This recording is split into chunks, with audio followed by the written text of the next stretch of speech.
देख रहे हैं पंच न्यूज एनसीआर और मैं हूं आपके साथ मानवी ठाकुर। शुरुआत करते हैं आज की खास खबरों से। अधिक अपडेट्स के लिए बने रहिए पंच न्यूज एनसीआर के साथ।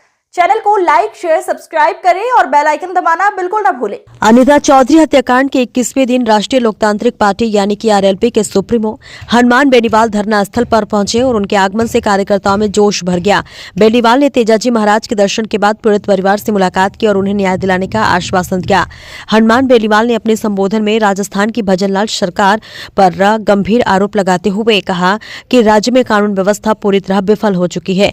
उन्होंने दावा किया कि अपराधियों को बचाने के लिए सिस्टम लाचार और खोखला हो चुका है।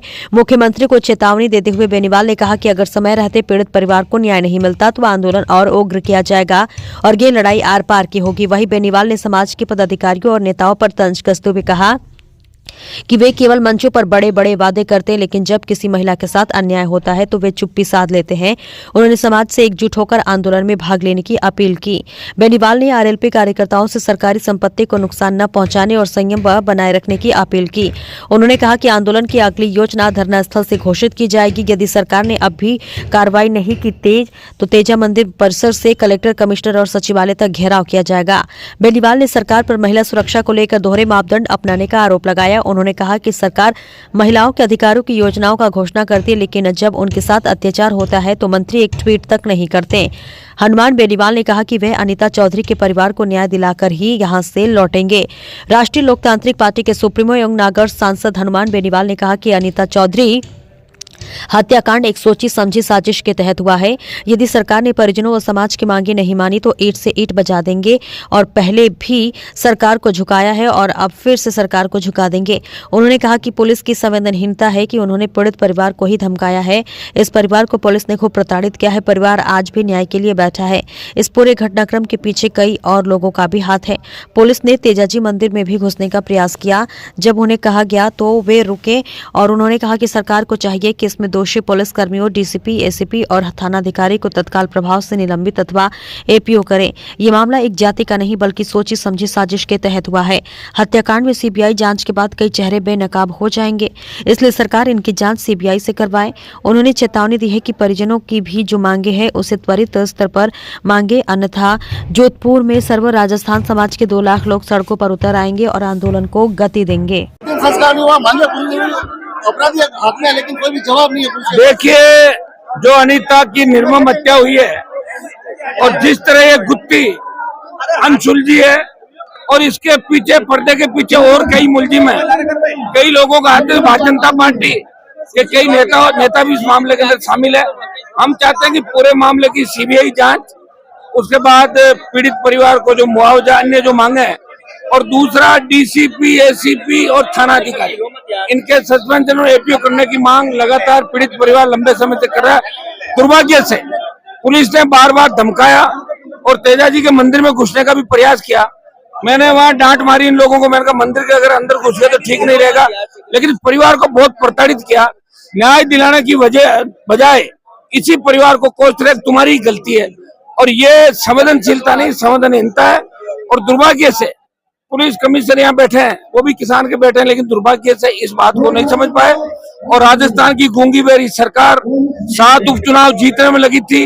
उसे न तो अनीता की परवाह थी, न उन तमाम जो पीड़ित है राजस्थान के अंदर, जो 1 महीने के अंदर अपराध राजस्थान में, चाहे बलात्कारी घटनाएं हुई, चाहे मर्डर हुए, चाहे दूसरी घटनाएं, न तो भजनलाल को कोई मतलब, न इनकी मिनिस्ट्री को कोई मतलब, न ब्यूरोक्रेसी को।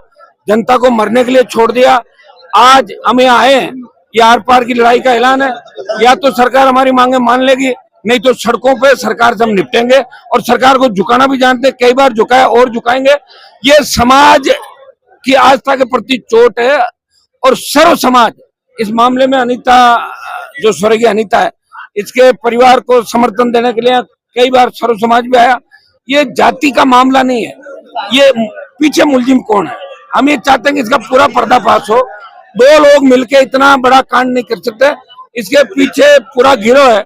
और कहाँ अनीता और इसके परिवार के पास उनके कहीं न कहीं सबूत, ये ऑडियो वीडियो जो आ रहे हैं, इससे निश्चित रूप से इनके पति के पास जो सबूत है, इनको अगर लेके हम करेंगे तो इसमें देश और प्रदेश की राजनीति के अंदर भूचाल आ जाएगा। कई ऐसे चेहरे बेनकाब होंगे जो अपना आपको बहुत ही सत्यवादी कहते हैं, वो इस मामले के अंदर नप जाएंगे। सीबीआई जांच से ही इस मामले का खुलासा होगा। हम परिजनों से बात कर रहे हैं, इनकी जो भी मांगे, चुनाव के दौरान परिजन मेरे पास आए थे, मैंने छोटे भाई को भी यहाँ भेजा था, पूरी आरएलपी पार्टी इनके साथ बैठी थी। हम ये चाहते हैं कि इनको न्याय मिले।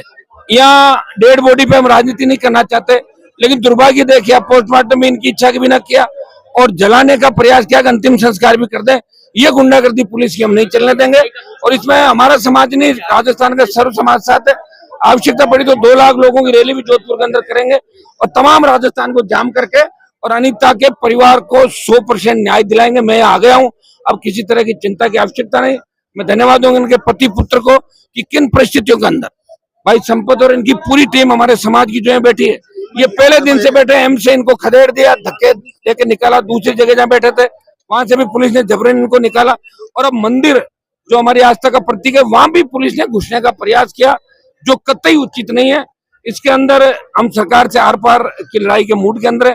या तो सरकार हमारी सारी मांगे माने, दोषी पुलिस कर्मी और जो लोग हैं उनको यहाँ से तत्काल हटाए, सस्पेंड करें और परिजनों की सारी मांगे माने, नहीं तो सरकार के ईंट से ईंट बजा देंगे राजस्थान के अंदर। और ये तय है, ये जलजला आप देख रहे हो, ये जो जलजला आया अगर ये सड़क पे निकल गए तो आपको पता क्या होने वाला। सर एसआई भर्ती को लेकर क्या कहेंगे? एसआई भर्ती रद्द करने की मांग शुरू से मैं लगातार कर रहा हूं और मैं चाहता हूं कि एसआई भर्ती रद्द हो। पहले भजनलाल और इनकी सरकार ने एसआई भर्ती से तमाम पेपर लीक की जो घटनाएं हुई थी उन भर्तियों को रद्द करने की बात करी थी। मेरी ये डिमांड है कि एसआई भर्ती रद्द की जाए और पुनः नए सिरे से एसआई भर्ती हो, क्योंकि पूरा मामला ही आप देख रहे हैं कितने से ज्यादा लोग निकल करके सब इंस्पेक्टर बन गए। सर नरेश मीणा के जो साथी है वो भी आपसे लगातार संपर्क। देखिए नरेश, मैं आरएलपी से चुनाव लड़ना चाहता था, उसको वो निर्दलीय लड़े। वो घटना थी, ये कोई सामाजिक घटना नहीं, एक आम व्यक्ति गुस्से के अंदर होता है और वो थप्पड़ मार देता है। इस घटना को इतना तुल नहीं देना चाहिए। और अमित जो लड़का है वो मेरे नागौर एसडीओ रह के गया, वो भी बहुत भ्रष्ट और हल्के दर्जे का रहा हुआ है, तो उसके लिए समाज उसके साथ है, ऐसी कोई बात नहीं। होंगे कुछ अधिकारी साथ हो सकता है, लेकिन नरेश को इतना दंडित करने की आवश्यकता नहीं। थप्पड़ को लेके जिस तरह मीणाओं के गांव पे पुलिस ने अटैक किया, मीणा महिलाओं को पीटा, मीणाओं के बच्चों को पीटा, गलत गिरफ्तारियां की, ये लोकतंत्र में शोभा नहीं देता। पुलिस सुबह भी जा सकती थी, लेकिन सरकार के इशारे पे नंगा नाच हुआ।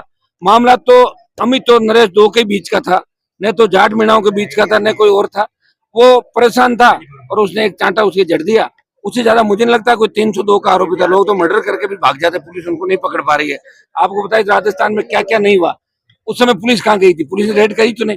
लेकिन चुनाव के दौरान इस तरह की घटनाएं घटी, थोड़ा निर्दोष लोगों को पकड़ के रखना ये कतई ठीक नहीं है। और नरेश को उतना ही दंड मिलना चाहिए जितना थप्पड़ के मामले में आईपीसी हमारी दंड देती, उससे ज्यादा दंडित किसी को नहीं करना चाहिए।